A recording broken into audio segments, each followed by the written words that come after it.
آج جو زاویہ آپ کے سامنے میں رکھنا چاہتا ہوں وہ اگر آپ قرآن کو پڑھیں،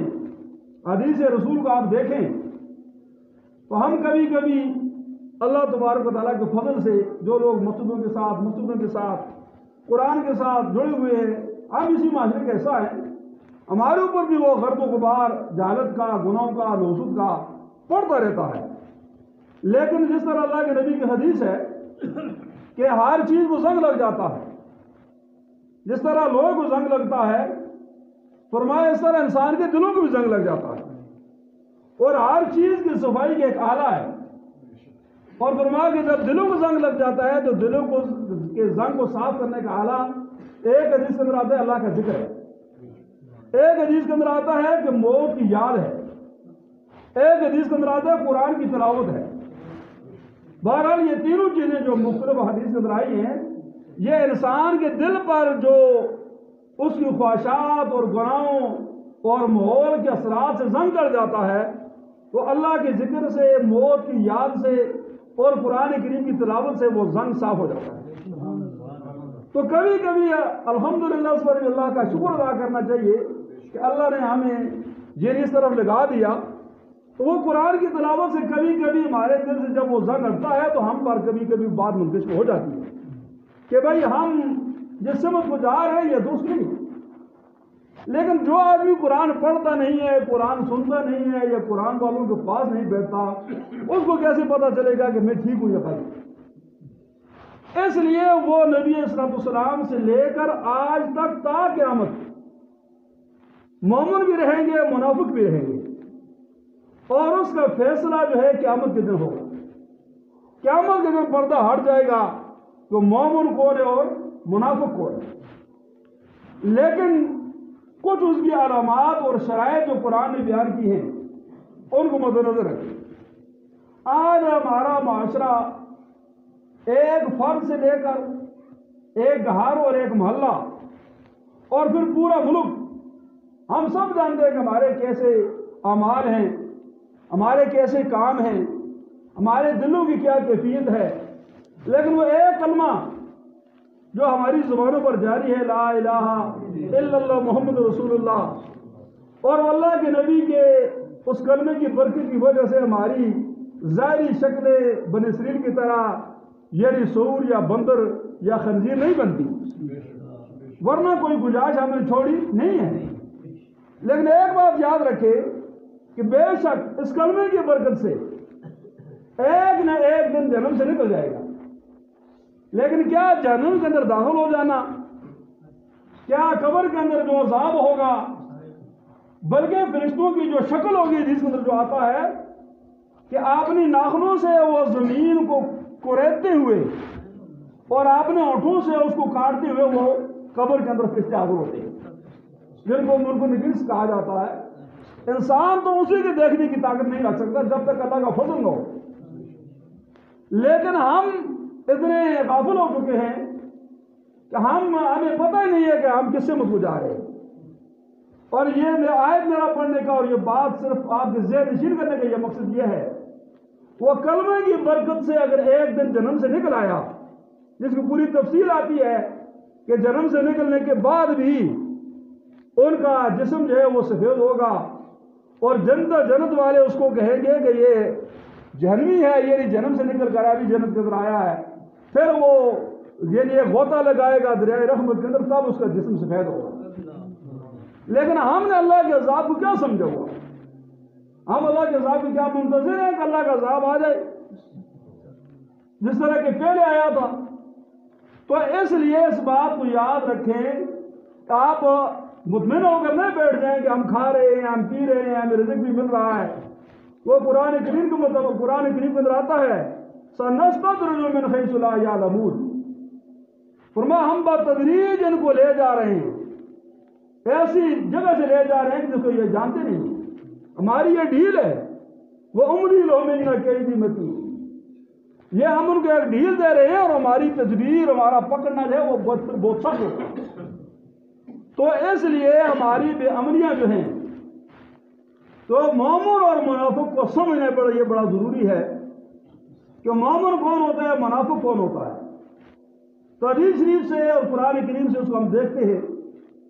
تو حدیث شریف کے اندر آتا ہے مومن کس کو کہا جاتا ہے؟ جس کے دل کے اندر ایمان ہو.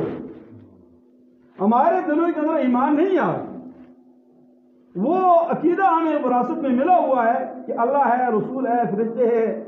آخرت ہے، یہ ساری چیزیں ایک عقیدہ ہے. ایمان اس پختہ یقین کو کہا جاتا کہتے ہیں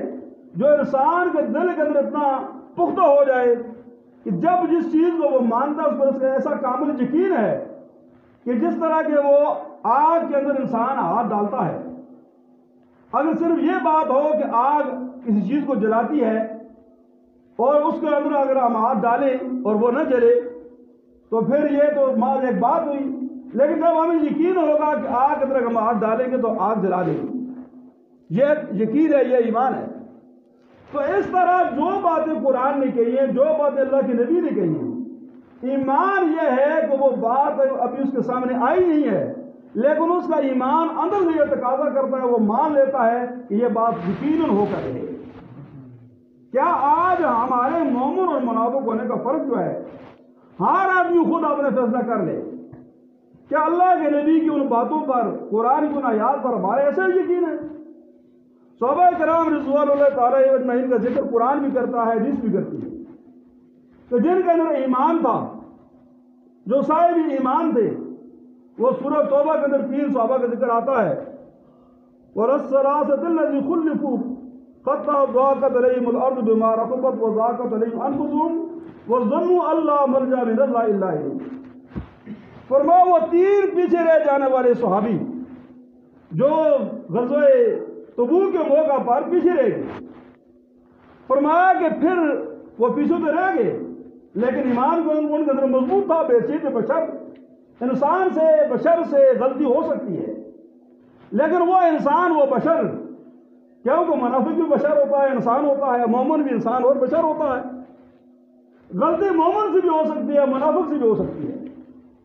لیکن مومن اور منافق کے رویے کے اندر فرق ہوتا ہے. وہ 3 صحابی جو پیچھے رہ گئے، زمین اپنی کشادگی کے باوجود ان پر تنگ ہو گئی. ایک تو مومنوں نے ان سے بائیکاٹ کر دیا، گھر والوں نے بائیکاٹ کر دیا، اور دوسرا خود ان کا اندر جو تھا وہ ان کو ملامت کرتا تھا. اور جب کسی شخص کو اس کے غلطی پر اس کو اندر ملامت کر دے، یہ بیرونی بائیکاٹ سے بھی بڑی سزا ہوتی ہے. لیکن ایمان ہو تو تب. تو پھر فرمایا کہ انہوں نے جب یہ سمجھا وَظَنُّوا أَن لَّا مَلْجَأَ مِنَ اللَّهِ إِلَيْهِ کہ اللہ تبارک و تعالیٰ کے علاوہ اب ہمیں کہیں ٹھکانہ نہیں مل سکتا. یہ مومن کی شان ہے کہ مومن گناہ کرنے کے بعد انسان ہے، غلطی ہوگی، گناہ ہو گیا، لیکن مومن اور منافق میں فرق کیا ہے؟ مومن سے جب گناہ ہو گیا اب مومن کو یہ پتہ ہے کہ گناہ کی سزا کیا ہے. مومن یہ جانتا ہے کہ گناہ کرنے کے بعد اللہ ناراض ہو جاتے ہیں، اور جب اللہ ناراض ہو جاتے ہیں تو پھر اللہ کا عذاب آتا ہے. مومن کا ایمان جو ہوتا ہے، اس کا ایمان اس کو اتنا مجبور کرتا ہے کہ جب تک گناہ کی نوسط، گناہ کا بوجھ اس کے اوپر باقی رہتا ہے وہ بے قرار ہو جاتا ہے. جس طرح وہ صحابی بے قرار ہو گئے تھے، وہ اگلا کا لمبا واقعہ ہے. پھر جب وہی اتری اللہ کے نبی پر اور ان کا اعلان کر دیا گیا کہ یہ منافق نہیں ہے، یہ مومن تھے، اور منافق جو تھے جو جہاد کے اندر شریک نہیں ہوئے تھے وہ مسجد میں اللہ کے نبی کے سامنے پیش ہوئے، قسمیں کھائیں، تسلی دی، اللہ کے نبی نے ان کو چھوڑ دیا. لیکن یہ مومن جو تھے یہ جانتے تھے کہ ہم اگر عذر کرتے ہیں، جس کو ایمان کہا جاتا ہے، وہ کامل یقین تھا. ہم اگر اللہ کے نبی سے عذر پیش کریں گے تو وہ تو اللہ کے نبی ہیں، اللہ ان کو ہمارے اس بات پر مطلع کر دے گا، لہٰذا ہم سے غلطی ہوگی ہے تو ہم اپنے آپ کو مجرم ہی سمجھتے ہیں. جب تک اللہ ہمارے متعلق کوئی فیصلہ نہ کر دے یا اللہ کے نبی کوئی فیصلہ نہ کرے. تو یہ مومن کی شان ہے. تو مومن کو اندر سے اس کا ایمان جو ہوتا ہے وہ اس کو پریشان کرتا ہے. اس لیے کہ جس میں یہ بھی آتا ہے کہ پوچھا کسی نے کہ ایمان کیا ہے، تو رسول اللہ صلی اللہ علیہ وسلم نے فرمایا کہ تیری نیکی جب تجھے خوش کر دے اور تیرا گناہ جب تجھے پریشان کر دے تو جان لے کہ تیرے اندر ایمان ہے. یہ بھی مومن اور منافق کا ایک فرق ہے کہ مومن کو گناہ جو ہے پریشان کر دیتا، گناہ ہو جاتا ہے، یہ نہیں کہ مومن سے گناہ نہیں ہوتا، لیکن مومن اور منافق میں فرق یہ ہے کہ مومن گناہ کرنے کے بعد پریشان ہوتا ہے، افسردہ ہوتا ہے، غمگین ہوتا ہے، کہ میرا کیا بنے گا، میں مر جاؤں گا قبر کے اندر میں اللہ کو کیا جواب دوں گا، میدان حشر میں اللہ کے نبی کے سامنے کس منہ سے جاؤں گا، اللہ کے سامنے میرا کیا حال ہوگا۔ منافق گناہ پر گناہ کرتا رہے تو اس کو کوئی پرواہ نہیں ہوگی۔ اور دوسرا فرمایا اللہ کے نبی صلی اللہ علیہ وسلم نے فرمایا مومن جب گناہ کرتا ہے تو معمولی سے گناہ پر بھی مومن یہ سمجھتا ہے کہ جیسا کہ وہ پہاڑ کے نیچے آ گیا، یہ نہیں جس طرح کوئی آدمی جا رہا ہو راستے میں اور اوپر بڑی پہاڑ پر گرنے والی ہو، تو مومن آدمی سے جب غلطی ہوتی ہے، گناہ ہوتا ہے، گناہ ہو جاتا ہے، وہ یہ سمجھتا ہے کہ میرے اوپر بس پہاڑ گرنے والا اور میں اس کے نیچے کچل کر مارا جاؤں گا۔ فرمایا منافق کیسا ہوتا ہے؟ فرمایا منافق گناہ پر گناہ کرتا ہے، گناہ پر گناہ کرتا ہے، ایسا بھی نہیں سمجھتا کہ جیسے کہ انسان کے ناک پر مکھی بیٹھ گئی اور اس کو وہ مار دیا، وہ کوئی پرواہ نہیں کرتا۔ تو یہ جو منظر جو ہے قرآن نے یہ کھینچا ہے، جو آیت میں نے پڑھی ہے، ینادونہم الم نکن معکم، یہ مومن اور منافق دنیا میں یعنی ملے جلے رہتے ہیں، کوئی پتہ نہیں چلتا مومن کون ہے منافق کون ہے، لیکن اللہ جانتا ہے۔ لیکن یہ پردہ وہاں پر ہٹ جائے گا، تو وہاں پر جو منافق ہوں گے وہ جب صاحب ایمان لوگوں کو دیکھیں گے، وہ جنت کے اندر ہیں، پیچھے اس کے ایک بڑا نقشہ ہے سورج کے اندر، تو وہ آواز دیں گے الم نکن معکم، کیا ہم تمہارے ساتھ نہیں ہوا کرتے تھے دنیا کے اندر، تمہاری جماعت میں ہم نہیں ہوا کرتے تھے؟ تو مومن کہیں گے قالوا بلا، بے شک تم ہمارے ساتھ ہوا کرتے تھے، ولکنکم فتنتم انفسکم، لیکن تم نے اپنے نفس کو، اپنی جان کو فتنوں کے اندر اور گناہوں کے اندر یعنی مبتلا کر دیا، تم ان گناہوں کے اندر پڑ گئے، اپنے آپ کو فتنے کے اندر ڈال دیا۔ وتربصتم، اور تم منتظر رہا کرتے تھے، انتظار کرتے تھے کہ جس طرح اس زمانے میں تو منافق یہ انتظار کرتے تھے کہ یہ بھائی اللہ کا نبی جو کہہ رہا ہے، جو وعدے کر رہا ہے،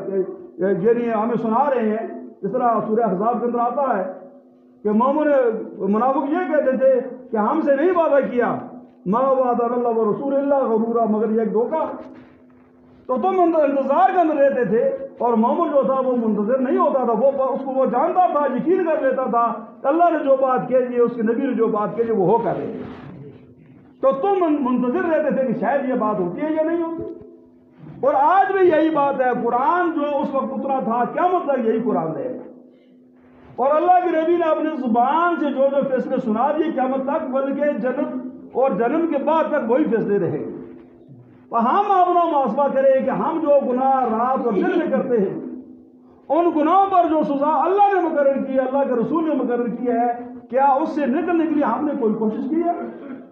چلو انسان ہے، بشر ہے، غلطی ہوگی، گناہ ہو گیا، اور اب اس نے مرنا بھی ہے، اس مرنے سے نکلنے کے لیے اس کو کوئی یقین ہے؟ اس کو کوئی یقین نہیں ہے۔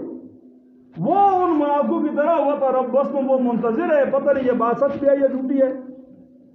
وارتبتم، اور تم شک شبہ کے اندر مبتلا تھے، تمہیں کوئی کامل یقین نہیں تھا، تم تو بس باپ کلمہ پڑھتا تھا، تم نے بھی پڑھ لیا، کوئی مولوی صاحب بیان کرا، تم نے کہا یہ شاید یا اللہ بھی ہوتا ہو، قبر کے اندر صاحب بھی ہوتا، لیکن کوئی تمہیں کامل یقین نہیں تھا ان باتوں کا۔ اس لیے قرآن نے ان کو اس اصطلاح کے اندر بیان کیا وتربصتم وارتبتم، تم شک شبہ کے اندر مبتلا رہتے تھے کہ یہ باتیں سچ بھی ہیں یا جھوٹ ہے، بس یہی جہان ہے، یہی جوانی ہے، یہی کھیلنا کودنا ہے، یہی موبائل ہے، یہی شغل ہے، آگے کیا؟ تو آگے قرآن نے کہا وغرتکم الامانی، انسان کے ذہن کے اندر گناہ کی بڑی خواہشات ہوتی ہیں، یہ گناہ کر لوں، اس طرح کر لوں، یہ یاشی کر لوں، وہ یاشی کر لوں۔ قرآن کو کیا کہتا ہے؟ ہماری خواہشات۔ فرمایا تمہاری جو خواہشات ہیں وغرتکم الامانی، اس نے تم کو دھوکے کے اندر ڈال دیا، یہ انسان دھوکے کے اندر مبتلا ہے۔ فرمایا وغرتکم الامانی حتی اذا جاء امر اللہ، یہاں تک کہ اللہ تبارک و تعالیٰ کا حکم آ گیا۔ کون سا حکم؟ یعنی انسان اپنی خواہشات نفس کا پجاری بنا ہوا، گناہ در گناہ کرتا ہوا اپنے نفس کو خوش کر رہا ہے، اور ادھر اس کے آسمانوں میں فیصلے ہو جاتے ہیں کہ اس کی روح ہم نے فلاں مقام پر فلاں طریقے سے ہم نے قبض کر لی، وہ فرمایا وہ اللہ کا حکم آ جاتا ہے۔ وغرکم باللہ الغرور، اور اس دھوکہ ڈالنے والے دھوکہ باز نے تم کو دھوکے کے اندر ہی مبتلا کیا۔ تو خلاصہ یہ ہے بیان کا کہ وہ دھوکہ جو ہے، انسان جو دھوکہ کھاتا ہے شیطان اس کو جو برگلاتا ہے یہ انسان کی ساری چیزوں پر پانی پھیر دیتا ہے۔ آج ہم میں سے ہر آدمی جو دھوکے کے اندر مبتلا ہے، کوئی اس دھوکے کے اندر مبتلا ہے کہ میری زندگی لمبی ہو جائے گی، بوڑھا ہو جاؤں گا تو نماز پڑھوں گا، مسجد کے اندر جاؤں گا۔ کوئی یہ کہتا ہے کہ فلاں کام کر لوں پھر نماز چھوڑوں گا، پھر گناہ کو چھوڑوں گا۔ کوئی کچھ اور بہانہ کرتا ہے، لیکن یہ کیا ہے؟ یہ سب دھوکہ۔ اور اللہ کا حکم جب آئے گا تو قرآن نے پہلے کہہ دیا ہے کہ اس وقت بعد تمہیں دھوکے کے اندر ڈال دیا ہے، اور پھر وہاں پر تمہارا شمار وہ مومنوں کے ساتھ نہیں ہوگا۔ جس طرح حدیث کے اندر آتا ہے جب انسان مر جاتا ہے، مرنے کے بعد ایک جہان ہے، جس طرح یہ دنیا ایک جہان ہے، اور جہاں بچہ پیدا ہوتا ہے لوگ خوش ہوتے ہیں، آتے ہیں، مبارکباد دیتے ہیں، مرنے کے بعد بھی ایسا ہی سلسلہ ہوتا ہے۔ تو جب مر جاتا ہے تو آگے جو لوگ پہلے مر چکے ہوتے ہیں، دنیا سے جا چکے ہوتے ہیں، عالم برزخ کے اندر ان کے ایک انتظار میں کے اندر ہوتے ہیں۔ کوئی آدمی جاتا ہے، وہ بعض والوں کو پوچھتی بھی ہے جو پیچھے دنیا میں رہ چکے ہیں، فلاں کیا کر رہا، فلاں کیا کر رہا، وہ کیسا ہے۔ اگر کوئی آدمی پہلے مر گیا تھا اور اس کا شمار اہل ایمان بھی نہیں ہے، جنتی لوگوں کے اندر نہیں ہے، وہ پوچھتے ہیں کہ بھائی فلاں کا کیا بنا، وہ بعد میں مرنے والا جواب دیتا ہے بھائی وہ تو مجھ سے پہلے آ گیا تھا، کیا تمہارے پاس نہیں آیا؟ تو پھر وہ کہتے ہیں ارواح جو عالم برزخ کے اندر ہوتی ہے ان کو جسم دیا جاتا ہے، پھر اس کا مطلب یہ ہے کہ وہ جنمی لوگوں کے اندر شامل ہو گیا ہے، اس لیے اس کی ملاقات تمہارے ساتھ نہیں ہوئی۔ اس لیے واجب احترام بزرگوں، دوستوں، یہ دھوکے کے اندر نہ پڑیں اور مومن بنیں، نفاق سے نکلیں۔ اپنے دل کا زنگ جو ہے اللہ کے ذکر سے، قرآن کی تلاوت سے، نماز سے، ذکر اذکار سے اس کو دور کریں تاکہ دل روشن ہو جائے۔ جب دل روشن ہو جاتا ہے پھر انسان کو معمولی سا گناہ بھی، کوئی گناہ حالانکہ معمولی ہوتا نہیں ہے، لیکن جس کو ہم معمولی سمجھتے ہیں، مومن اس گناہ کے بعد بھی کبھی اطمینان کے ساتھ زندگی نہیں گزارتا، وہ بڑا بے چین رہتا ہے۔ یہ ابھی مولوی صاحب جو بیان کر رہے تھے، وہ آنسو اللہ کو جو پسند ہے، تو کیا آج کوئی ایسا گناہ گار ہے کہ جو اس کو گناہ کرنے کے بعد یہ ندامت ہو کہ میں اللہ کا مجرم ہوں اور اس کو گناہ یاد کر کے آنسو اس کے بہ جائیں؟ یہ بات کہنے میں تو بڑی آسان ہے، لیکن گناہ کے بعد آنسو گناہ کی وجہ سے اسی آدمی کے نکلیں گے کہ جس کے اندر ایمان ہوگا۔ جس کے اندر ایمان نہیں ہوگا تو اس کے آنسو جو ہے کبھی بھی گناہ کی یاد کرنے پر اس کے آنسو نہیں آئے گے، وہ منافق ہے، وہ گناہ کو گناہ ہی نہیں سمجھتا۔ تو اس لیے یہ وقت بڑا خطرناک ہے، اور ہمارے پاس یہ مہلت ہے، اس مہلت سے فائدہ اٹھا لیں، مسجدوں کے نزدیک آ جائیں، قرآن کے نزدیک آ جائیں، نماز کے نزدیک آ جائیں، اللہ کے نبی کی بات پر آ جائیں، ورنہ کل افسوس کے سوا کچھ حاصل نہیں ہوگا۔ تو اللہ تبارک و تعالیٰ سمجھ کے عمل کو توفیق نصیب فرمائے۔